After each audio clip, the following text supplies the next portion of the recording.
20 years ago, if you came across this specific patch of land, there may have been 40 to 50 plant species growing here. Today, there is only one, and it's an invasive species.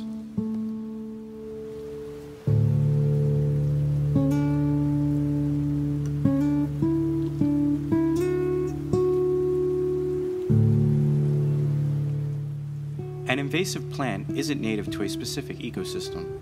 These plants take over what once was a beautiful area and turn it into a wasteland full of only one species. Invasive plants limit research, prevent forest growth, and degrade ecosystems. In other words, they don't belong.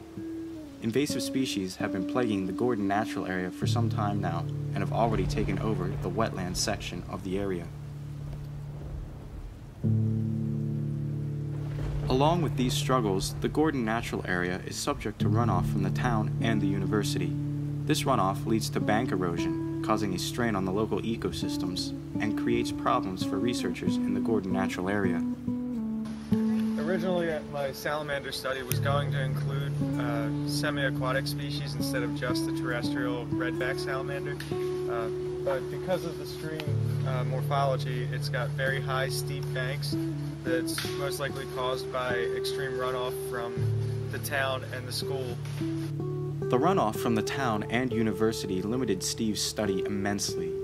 Steve is only one of many graduate researchers who have had to modify or change their studies because of the runoff erosion in the area.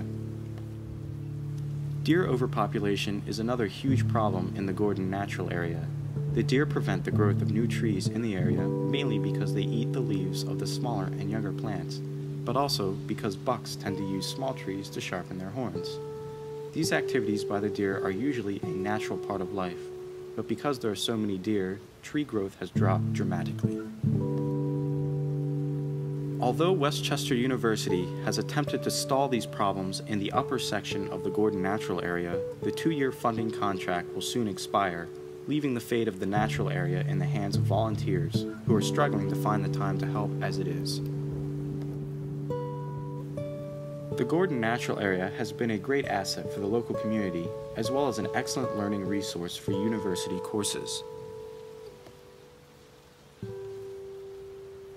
I like to use it in my undergrad classes because one of the things that I'm most interested in these days is helping people who maybe have become disconnected from the natural world sort of find some reconnection. And so we'll use it for folks who maybe don't ever get to go outside to do hikes in the woods because they're been too busy, spend too much time indoors, too occupied with technological things.